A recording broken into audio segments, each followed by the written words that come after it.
Ceux qui circulent le long des routes wallonnes auront sans doute remarqué la nouvelle affiche de l'Agence wallonne pour la sécurité routière et qui vous incite à boucler la ceinture.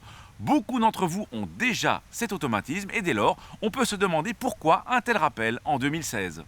Alors la ceinture n'est pas une cause d'accident en tant que telle, mais le fait de ne pas porter sa ceinture peut fortement aggraver les conséquences en cas d'accident.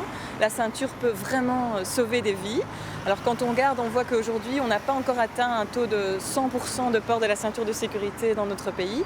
Et donc il faut continuer à rappeler aux conducteurs et aux passagers qu'en voiture, parfois, leur vie ne tient qu'à un clic. Alors en Wallonie, on a environ 10% des conducteurs et des passagers avant qui ne portent pas leur ceinture de sécurité. Donc ça veut quand même dire que la majorité des personnes la portent.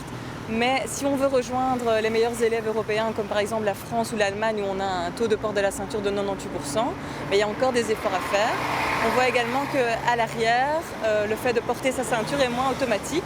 Là, on a un quart des personnes qui ne la portent pas. Est-ce qu'on a une idée du profil des personnes qui ne portent toujours pas la ceinture? On voit que les femmes portent plus leur ceinture que les hommes. Et ce, quelle que soit la place qu'elles occupent dans la voiture. Donc passagère avant, conductrice ou passagère arrière. On voit que ce sont principalement les passagers arrière qui ne portent pas leur ceinture. Et alors on observe également un phénomène d'influence entre les occupants d'une même voiture. Donc lorsque le conducteur porte sa ceinture, 90% des passagers la portent également.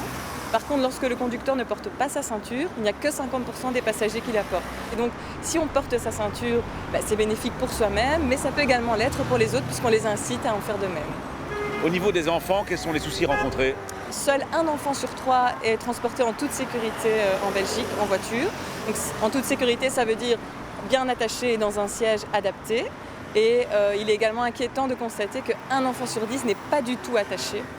Donc pour aider et conscientiser les parents à correctement attacher leurs enfants, la WSR distribue tout au long de l'année une brochure qui reprend des conseils sur l'utilisation des sièges auto via la boîte rose qui est distribuée dans les pharmacies et dans les maternités.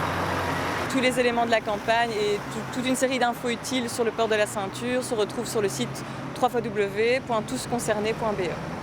Un petit clic pour vous éviter une grande claque. C'est là la meilleure image, le meilleur slogan pour vous faire comprendre l'utilité de la ceinture de sécurité. Alors cette grande claque, elle peut se produire n'importe où et n'importe quand. Voilà pourquoi il est si important, quel que soit le moment ou le trajet, de faire le petit clic. À la question de la semaine dernière, il fallait répondre que sur une autoroute à 3 bandes, en cas de bouchon, le motard peut dépasser les voitures entre les 2 bandes situées le plus à gauche. À gagner cette semaine un paquet cadeau Kinépolis avec 2 tickets cinéma et un bon nourriture et boisson. La question? Au regard du code de la route, une trottinette est un engin de déplacement, un cycle ou non catégorisé par le code. Soit vous téléphonez au 0905 56 493, soit vous envoyez un SMS au 6020 en tapant contact 1, 2 ou 3 et vos coordonnées complètes.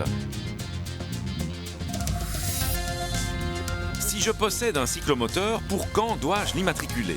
Tous les cyclomoteurs et les quadricycles légers, qu'on appelle aussi à tort voitures sans permis, doivent être immatriculés pour le 11 décembre prochain. La procédure à suivre est détaillée sur le site du Service public fédéral mobilité. Si vous n'avez pas Internet, renseignez-vous auprès de la DIV, de Bipost ou de votre assureur. Les personnes qui ne seront pas en ordre à la date du 11 décembre ne pourront plus circuler sur la voie publique avec leur cyclomoteur ou leur quadricycle léger motorisé sans risquer d'être verbalisés pour défaut d'immatriculation. À la semaine prochaine et d'ici là, bonne route!